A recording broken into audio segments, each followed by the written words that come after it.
রাধে রাধে, আমার মিনি ব্লগে সকলকে ওয়েলকাম জানাই। আশা করছি তোমরাও ভালো আছো, আমিও ভালো আছি। তো দেখতে পাচ্ছ বাড়ির টুকিটাকি কাজ নিয়ে শুরু করে দিচ্ছে আজকের ব্লগ ভিডিওটা। তো এই যে জলখাবার তৈরি করছিলাম, তো মেয়ে বললো আমিও একটা বানাই মা। তো বললাম বানাও।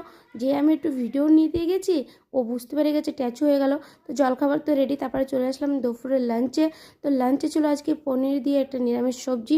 সবজিতে দিয়েছিলাম কফি, আলু, সজনে ডাঁটা আর মটর দিয়ে আমি পনিরের সবজিটা বানিয়ে নিলাম। তো নিরামিষ সবজি ছিল আজকে। তো দেখতে পাচ্ছ সব কিছু করে নিলাম, এই তরকারিটা হয়ে এসেছে, আমি একটু ঢাকা দিয়ে দিলাম জল দিয়ে।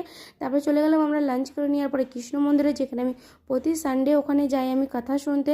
কথা শুনে আমি বাড়ি চলে এসেছি, এসে দেখছি দেওয়ারের মেয়ে তো এসে হাজির। তো ওর সাথে একটু খেলা করার পরে ও ঘুমিয়ে পড়লো, ওকে ঘুম পাড়িয়ে দিয়ে আমি একটা মেকআপ ভিডিও নিয়ে বসে গেলাম। আমার ছেলে মেয়ে চলে গেছে টিউশনে, তো মেকআপ ভিডিও করতে বসে গেছি। তো আমার এই চ্যানেলে তোমরা মেকআপ ভিডিও আর মিনি ব্লগ দেখতে পারবে। ভিডিও ভালো লাগলে পাশে দেখো, লাইক কমেন্ট সাবস্ক্রাইব করো। দেখাবে নেক্সট ব্লগে।